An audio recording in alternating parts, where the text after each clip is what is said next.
Hey everybody, Aaron Cowan, Sage Dynamics. In this video, we're going to talk about shot group diagnostics. First video in this series, we talked about the arbitrary nature of targets without context. So based on the target size you choose, the scoring zones that target has, it's really going to either help you or hinder you in development of skill and also diagnosing personal diagnostics of your skills, what you're doing right, what you're doing wrong, what's going on. What we're really talking about is whatever your standard is. Distance, you need time, you need accuracy. If you ask someone, are they a good shooter, I may have an idea in my mind of why I'm asking that question, a standard that I'm seeing if they meet it. They may have a different idea. So the answer may be yes or no, and most people are, raised to be humble, and they'll be like, oh, I'm all right. And instead of being like, oh, I'm a, grandmaster in like 3 different classes or whatever. The subjective nature of what a good shooter is all based on what you feel like you need to do, what your skill development is, and how willing and how often you get outside your comfort zone of performance, and then marry that to whatever target you're choosing to get a more realistic standard of accuracy improvement. When it comes to target diagnostics, one of the most bothersome, annoying, and frustrating things I see is people, and they mainly do it because they don't know any better, they'll post a picture of their target in a gun group and be like, is this good? What am I doing wrong? And inevitably, you'll have a bunch of answers that are completely out of context. No one's asking the right questions. Eventually, someone will ask the right questions, but they get steamrolled by people who automatically just throw answers at the guy without asking first what distance, what time, and what was your actual accuracy standard. What kind of gun were you shooting? Was it reticle? Was it a red dot? What we're looking at is the fundamentals. So when we look at target diagnostics, the bullet holes in the target are the evidence of proper or improper or inefficient application of the fundamentals at whatever distance you shot it from, and then hopefully, eventually, if not then at some point, in addition of a time constraint, so those fundamentals have to be performed without conscious thought. And that's why time standards are important. They need to be challenging, but realistic. Eventually you get to a point where you do something well enough that you can go for those unrealistic times for performance. If you can do something consistently, then you can do it. If you can only do it 1 out of 10 times, you got work to do. The fundamentals as I explain them. You've got grip, which this applies to all guns. You've got trigger control. We'll get to that. You've got sight picture, which can also include sight alignment if we're talking iron sights. You've got stance, which factors more into rifle or distance with shooting with the handgun than it does those closer distances. And then you pretty much have, well, that's it. If you think about it, breathing is something that people bring up, and that matters, but your body's going to regulate your breathing pretty well. If your body realizes that you need to trim her out and you need to calm down a little bit, then you can do that. There are some situations where breathing matters a lot more. We talk about precision rifle shooting or very long distance shooting. For handgun distances, intermediate rifle distances, breathing is a factor, but I wouldn't really consider it to be a fundamental that's going to be at the top of the list. And then finally, we have follow through, which some people add to and some people take away from their fundamentals. Honestly, I would take follow through out because I feel like that's contextual and tactical, and I would put in recoil management is definitely a fundamental. Some people are like, oh, it's part of grip. No, I can have a terrible grip and shoot fine. I just can't do it very quickly because my grip sucks. So what kind of usable data can we get from the gun? What kind of usable data can we get from the target? In the iron sight days, when we're talking about handgun, people would shoot X amount of rounds, X amount of strings, X amount of distances, walk down range, look at the target, they'd roll some chicken bones, read some tea leaves, burn some sage, and be like, I think I have a general idea of what's going on. And then people put out things like this. This is a diagnostic wheel chart. You've probably seen this on the internet before, and it is mostly useless and overcomplicated. And you may be like, what? No, really it is. Diagnostics of a shot group. Deviation is simplified in this way. There's horizontal deviation and there's vertical deviation. You can have both, which means you're having 2 problems.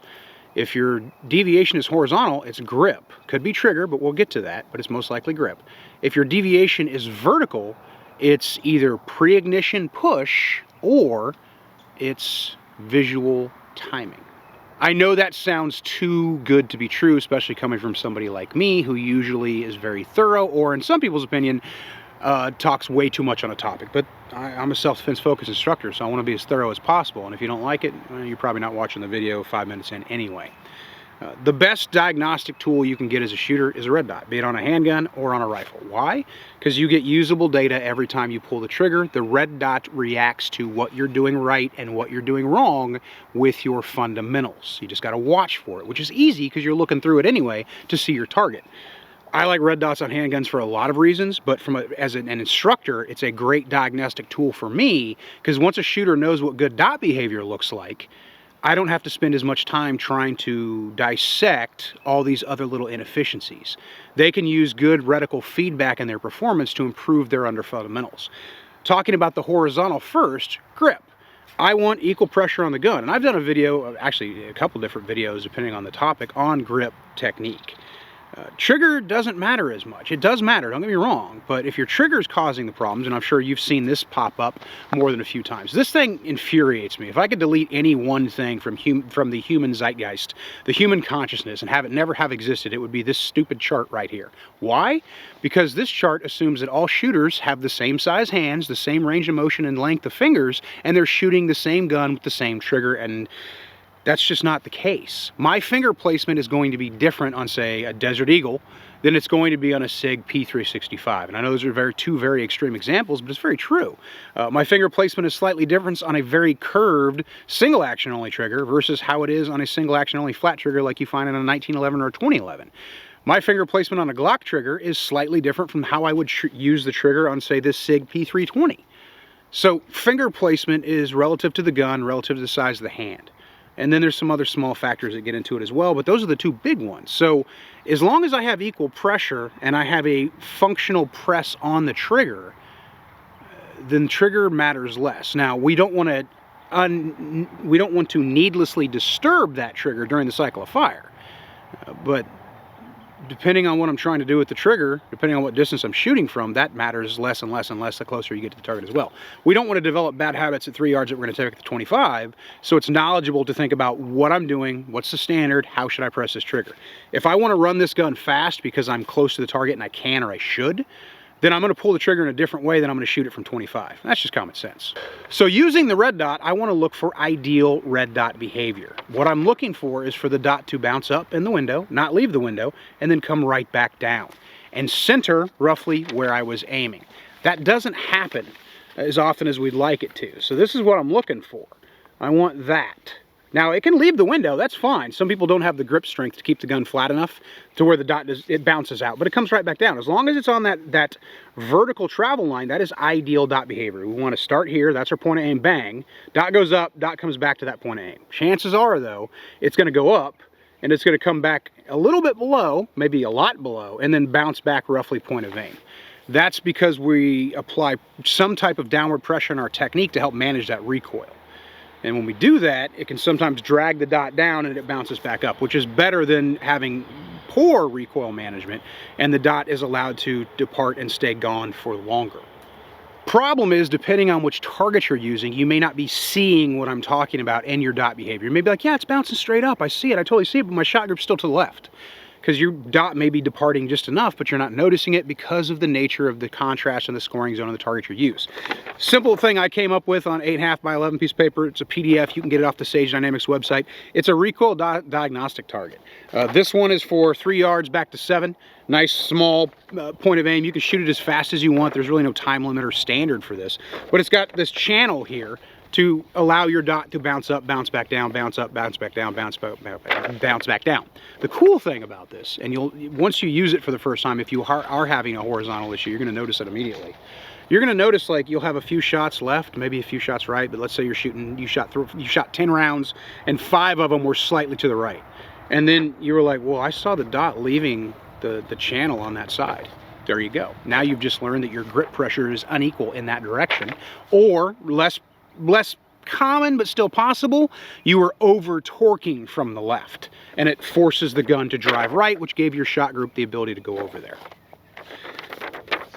On the other side, I have, this is 10 yards back, slightly larger point of aim, larger channel for dot behavior, but if you look at it, the channel is the same width as our desired point of impact, roughly speaking. So if my dot bounces anywhere in here during recoil, I'm still going to hit that dot. And the thing about dot behavior is you're seeing what the gun was doing at the moment of ignition. So if my grip was compromised when I pulled the trigger, all the dot is doing is showing you that was the case. because we don't change our grip or really apply any different pressure during the cycle of fire during that one round, because human beings just aren't that fast. If I feel the gun rising to the left, if I even noticed it during the recoil, which I probably wouldn't on that one round, I probably wouldn't be fast enough to correct for it. Now, what I'm talking about with vertical deviation, because talking about the horizontal deviation, shot group's left, unequal pressure. Could it be trigger? Yes. But if it's trigger, it's grip. Your body has trained itself unconsciously. When the trigger is coming through, your grip loosens up to let it. That's fixable. Dry fire will fix that. That's one of the things dry fire can help us fix. Also, you could have pre-ignition push. And pre-ignition push is different from recoil anticipation, although some people say they're the same thing. Recoil anticipation is anticipating recoil, meaning you're ready for recoil to happen, you're applying downward pressure to the gun. Similar, but not the same as pre-ignition push. Pre-ignition push is before ignition, I press downward in expectation of recoil coming up. So they are very similar, but to me, recoil anticipation is just a good firm grip to help manage recoil as it occurs. The thing about the energy of the gun is there's no recoil in the gun until the second round. So let's say I'm coming from the holster and my standard is this box. What I've done is I've drawn myself a visual anchor point. Even though I'm going to accept any hit inside that 4x6 A zone, I'm using that to build efficiency in my presentation, to get my gun anchored to the target as quickly as possible. Up here, if I was going for headshots, I'd draw a smaller dot, or a larger dot if I was shooting from further back, because I want that visual anchor point, which gives me more efficiency in my presentation, which is a really good behavior to have for self-defense shooting. The faster you can get the gun aligned to the target with your eye-hand coordination, the faster you can apply the optic to eye alignment, get your shots down range. All the energy in that draw stroke is the only energy that's in the gun on the first presentation. So let's say I present slightly here, but I'm like, it's close enough, I'll go ahead and pull it. A lot of movement going on in that reticle. That may be the first hit to the right. And then if my second and third and fourth and fifth hit are to the right, is it because my grip's compromised, or is it because I'm shooting at that first bullet hole? If your target doesn't have contrast, you're gonna shoot at your bullet holes. Maybe not every time, but you're gonna do it. Shooters do it. And this is coming from over 10 years of teaching, thousands and thousands and thousands of students witnessed on probably, I wouldn't say thousands of targets, hundreds of different types of targets, maybe 100 different types of targets to be conservative with it, with varied scoring zones and arbitrary reasons for those scoring zones existing. And I've seen shooters, I've seen a lot of commonality in behaviors, and one of the behaviors I've noticed specifically with red dots on rifles, and then I started seeing it later in my career with red dots on handguns, is people shoot at their bullet holes when the target doesn't have a visual reference point. It's a good idea to train yourself to shoot with a zero reference target, because that's more realistic for self-defense shooting, because people aren't always going to have convenient scoring zones. But for training and skill development purposes, you need some kind of high contrast. Eventually you'll take it away from yourself, but occasionally you should shoot, or more often than not maybe, you should shoot on something that has high contrast. If you track those bullet holes, your shot group may stay nice and tight, and that's what I'm looking for, is that consistency. If their group is rock tight, just super tight, but it's to the right, they may have been shooting at their bullet holes, but we'll go through a diagnostic process for that.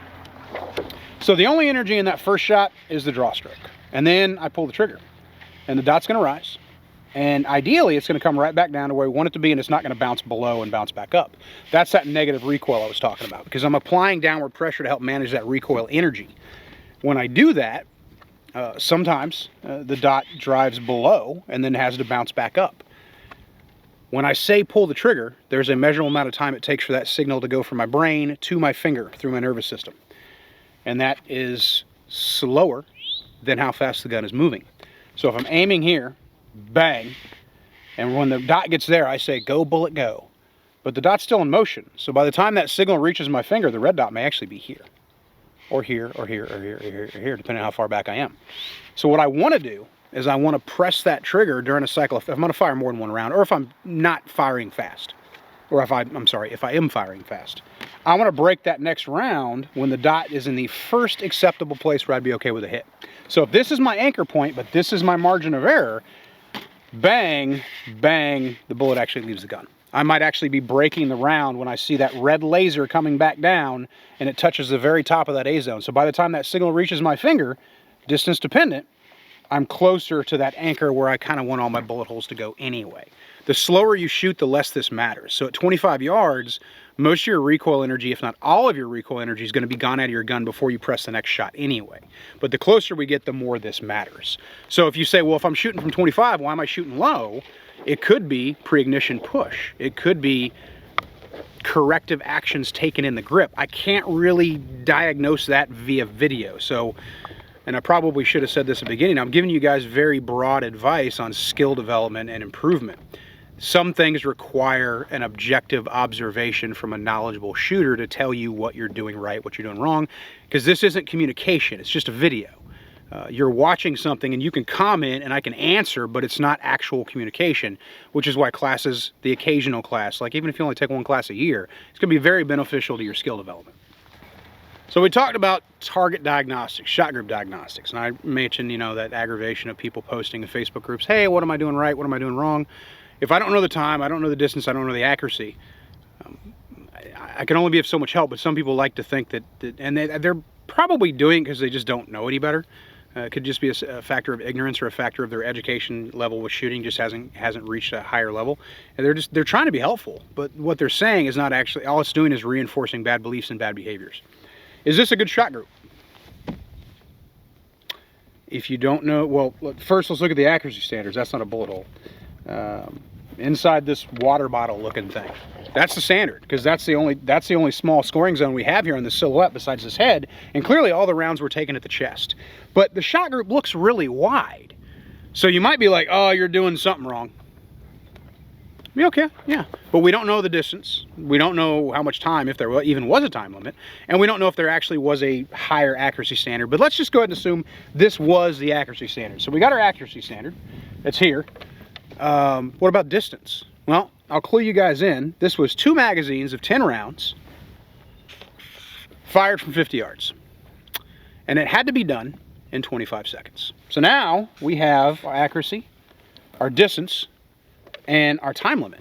2 mags, the reload taking place, which compromises the grip sometimes. People come back after the reload and their grip's compromised and they don't know how to fix it. I could do a whole video on that. So if we look at the core of the body, where the shooter is likely to be aiming, grip appears to be doing its job from that distance. All we really have in deviation is how much vertical travel took place in the shooting. I would argue that that's still really good shooting based on the target size. And honestly, from 50, you probably can't see them lines anyway. Depending on how good your vision is, and we're talking handgun red dot distances. Even rifle non-magnified, it would be kind of a struggle, and you wouldn't even be really aware where your bullet holes were until you went down range in most cases. So you couldn't track the hits and use that as a point of aim. So depending on what distance this was fired at, it's either is or isn't a good shot group, a good target. So if somebody just posts this like, hey, is it good shooting? I need to know more information. If I was going to diagnose this target, and I would, the consistency is mostly center of the thoracic. Not all of it, but a lot of it was striving for that high center chest hit, that thoracic cavity, and there's a couple rounds down here, but everything met the standard that the arbitrary scoring line set forth. The infamous NRA B27. If there was one target I could delete from human psychic, it would be this one. If I could just say, this target's got to go, let's just forget it ever existed, it would be the B27. And mainly the reason I hate it so much is where the scoring ring is. It's way too low. It really should be up here. But this shooter was shooting for the standard of X ring. And you'd look at that group, you're like, that's really good, because it is.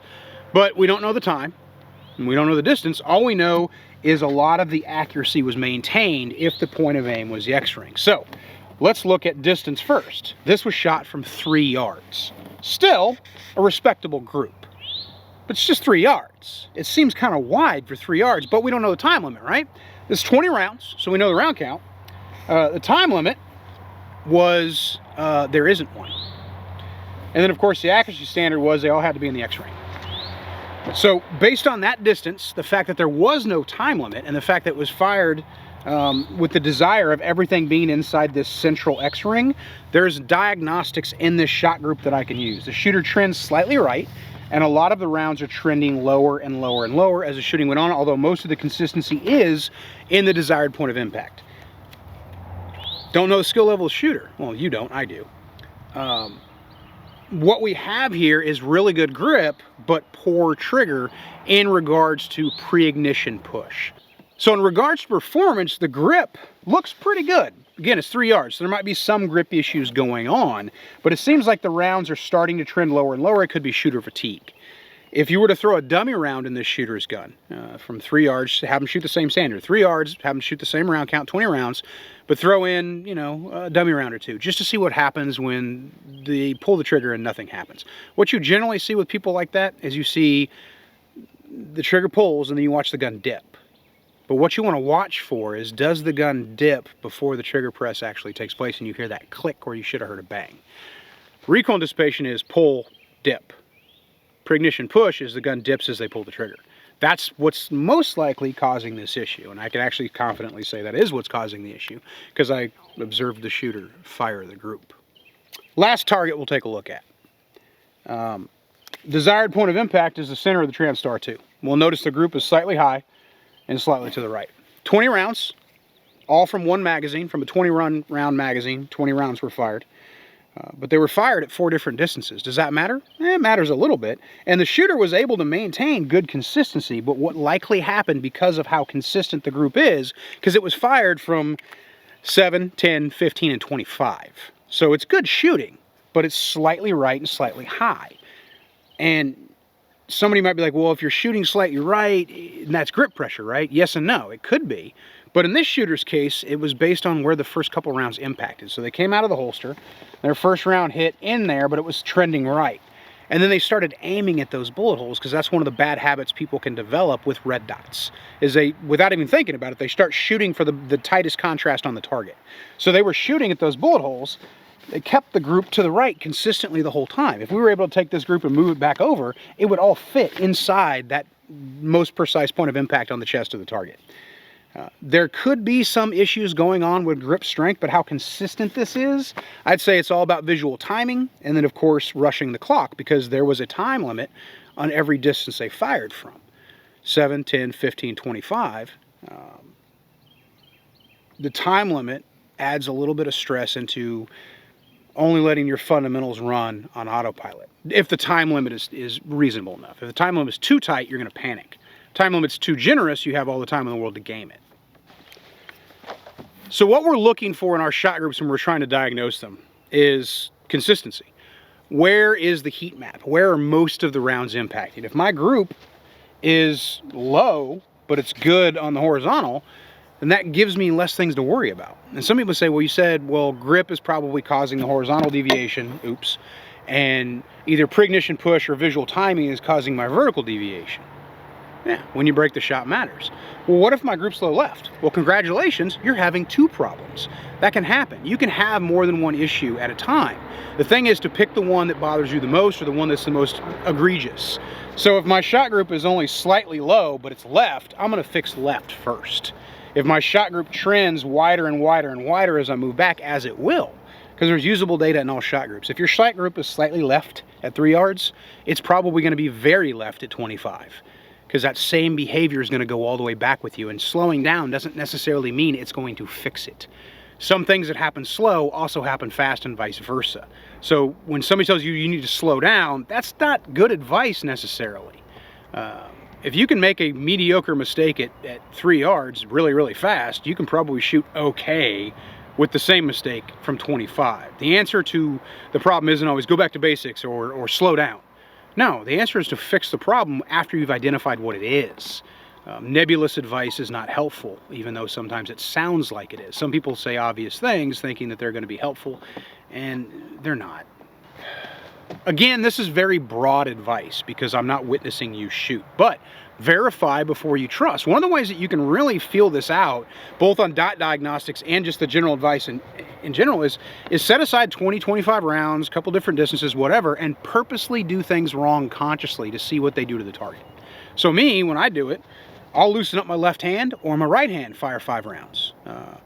I'll shoot a little bit too fast with unequal pressure. I'll jerk the trigger, I'll slap the trigger. I'll throw at any of those bad things to see what actually happens on the target, so I know what it looks like, and now I know what it feels like. And then once I combine those two, by their power combined, I have a diagnostic process to fix my bad shooting.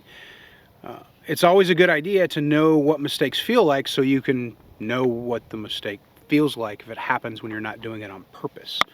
So it is really this simple explaining it. It's not always so simple fixing it. Horizontal deviation, that's grip. Could be trigger, but if it's trigger, grip's letting it happen. That trigger press, that trigger finger has trained your grip to loosen up as it comes through.